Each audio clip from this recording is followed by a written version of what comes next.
Assalamualaikum warahmatullahi taala wabarakatuh. Tulabi al-ahibba, para pelajar yang saya kasih sekalian. Okey, insya-Allah hari ini kita akan sambung pembelajaran kita nuwasilu dirasatana, yakni fi mawdu' ad-dhamair ataupun ad-dhamairu.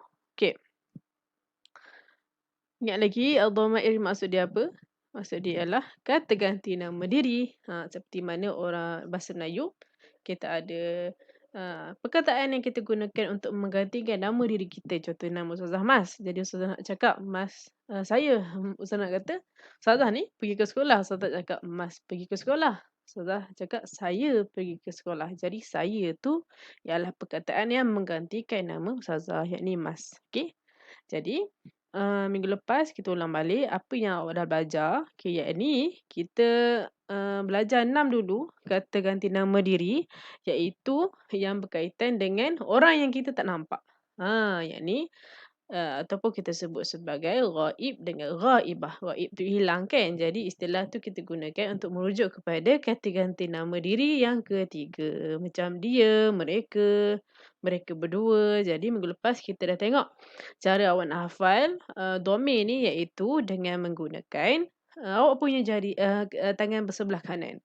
Okey, tangan sebelah kanan ni ada 5 jari je kan? Ada 5 jari je. Ada 5 jari kan? Jadi awak untuk domain ni awak gunakan 2 sahaja, iaitu jari kelingking dengan jari manis. Jadi jari kelingking ni untuk apa? Jari kelingking ni gunakan untuk menghafal kata ganti nama diri. Okey. Yang untuk lelaki, kalau jadi manis untuk perempuan. Okey, jadi dalam kotak tu dia betul awak tengok dekat jari awak kan ada 3 kotak kan? Okey, jadi kotak yang pertama tu awak khususkan untuk domain yang berbilangan seorang. Okey, kalau kotak yang atas untuk 2 orang. Kotak yang ketiga belah atas sekali tu ialah untuk 3 orang dan ke atas. Okey, jadi samalah untuk jari manis pun sama. Kotak yang pertama rujuk khususkan untuk yang bilangan seorang, yang ke atas dia 2 orang, yang atas sekali 3 orang. Tingkat yang ketiga ialah untuk 3 orang dan ke atas. Jadi jari kelingking macam saya cakap tadi, gunakan untuk menghafal domain untuk lelaki. Okey, jadi domain lelaki ni kita kenali juga sebagai ghaib. Okey, ghaib yang hilang, yang tak ada depan kita. Okey, tapi kita cakap tentang dia. Okey, dia lelaki, mereka berdua lelaki, mereka ramai lelaki. Okey. Jadi untuk tingkat yang pertama merujuk kepada seorang, gunakan huwa. Huwa yakni dia. Okey. Untuk tingkat yang kedua, kotak yang kedua letakkan huma, merujuk kepada 2 orang lelaki, mereka berdua lelaki. Kalau yang ketiga hum. Hum gunakan untuk merujuk kepada mereka, ramai, lebih daripada bilangan dia 3 dan ke atas. Okey. Seterusnya untuk jari manis, letakkan kata ganti nama diri ataupun dhamir yang merujuk kepada perempuan, ataupun kita gunakan istilah ghaibah. Okey, nampak tak merbutah hujung ni kan? Maksudnya ghaibah tu yang perempuan lah. Okey, jadi untuk jari manis kotak yang bawah sekali letakkan hiya. Okey, iaitu untuk merujuk kepada dia, seorang perempuan. Dia tu laki ke perempuan? Perempuan. Berapa orang? Seorang sahaja. Okey, jadi kalau kotak yang kedua gunakan letakkan huma. Huma yang merujuk kepada perempuan, 2 orang. Okey, jadi huma untuk lelaki dan juga huma untuk perempuan sama saja, boleh guna dua-dua. Okey, seterusnya hunna. Hunna awak gunakan untuk merujuk kepada mereka yang ramai, tetapi lelaki ke perempuan? Perempuan. Okey. Jadi itu yang kita dah belajar minggu lepas. Untuk minggu ni, saya nak bagi tahu macam mana nak membina ayat menggunakan domain-domain ni. Okey, kebiasaannya domain ni paling mudah kita gunakan, masukkan dalam ayat. Kita sertakan sekali dengan isim ataupun kata nama selepas dia. Contoh, nak kata awak jumpa Muhammad. Lepas tu awak nak kenalkan dengan kawan awak, dia Muhammad. Jadi gunakan huwa Muhammad. Huwa Muhammadun. Dia Muhammad. Okey, tapi ataupun awak nak cakap dia tu seorang pelajar lelaki. Jadi gunakan huwa talibun. Huwa itu ialah dia yang merujuk kepada seorang lelaki. lepas tu awak letakkan talibun. Talibun tu ialah isim, kata nama. Dan talibun tu maksud dia seorang pelajar lelaki. Okey.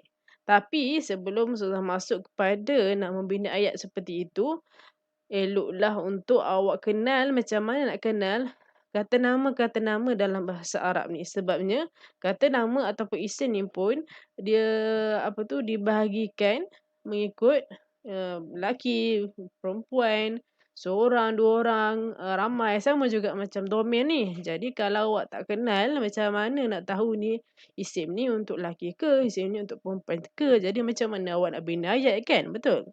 Okey, jadi untuk itu Ustazah terangkan dulu macam mana awak nak kenal kata nama yang merujuk kepada lelaki, perempuan dan bilangan 1, 2 ataupun ramai, 3 dan ke atas. Jadi untuk yang ni sekarang kita tengok dulu yang khusus untuk lelaki.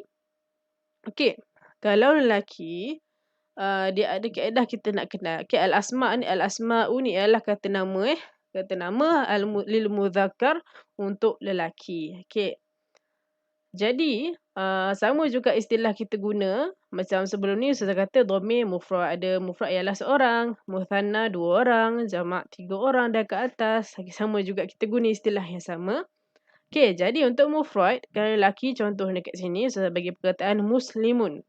Muslimun ialah seorang Muslim. Okey, awak tahu Muslim ni dia lelaki lah. Kalau perempuan Muslimah. Sebab tu saya tak tulis Muslim lelaki. Sebab kita tahu Muslim tu ialah orang lelaki. Kalau perempuan kan Muslimah kita sebut. Okey, jadi Muslimun ialah seorang. Lelaki ke perempuan? Lelaki. Seorang Muslim. Okey, jadi itu. Sebab kalau perempuan dia akan ada ta marbutah di hujung. Jadi kat sini Muslimun ni tak ada ta kan ke hujung kan. Jadi dia lakilah Muslim. Kita terjemah sebagai seorang Muslim. Okey. Untuk musanna, untuk perkataan yang asal dia adalah lelaki, tapi kita nak ubah dia jadi 2 orang. Okey, ingat asas ni adalah seorang dan juga jantina yang samalah lelaki. Okey, apa-apa kata nama dia asas dia mesti daripada daripada perkataan bilangan 1 ni iaitu muslimun ni kita nak jadikan dia 2 orang. Jadi kita tambah alif nun di hujung. Jadi muslimani, muslimani. Okey macam tu. Jadi kalau jumpa muslimani, maksudnya dia 2 orang muslim lah. Dia 2 orang, bilangan 2 orang dan dia lelaki. 2 orang muslim. Muslim tu ialah orang Islam lelaki lah. Okey. Daripada muslimun juga kita boleh ubah dia jadi ramai. Orang-orang Islam, orang-orang Muslim yang ramai. Okey, jadi macam mana kita nak jadikan dia yang ramai?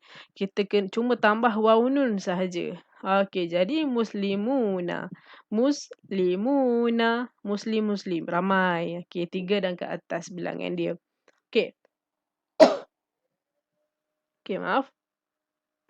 Jadi muslimun seorang muslim, muslimani dengan penambahan alif nun 2 orang muslim, muslimuna sebab ada waw nun di hujung ni maksud dia muslim, orang Islam lelaki yang ramai. Okey. Itu kaedah asal dia. Tapi ada beberapa perkataan yang bila mana dia jadi bilangan ramai, dia tak ikut kaedah ni, waw nun ni. Contohnya macam perkataan bawah ni iaitu tulabun ni. Okey, nampak kan dia tak ada waw nun kan? Macam mana tu? Okey, ada setengah perkataan yang dia terkeluar daripada kaedah asal. Jadi macam mana awak nak tahu? Macam pening lah Ustazah. Okey, yang ni awak boleh tahu melalui pembelajaran.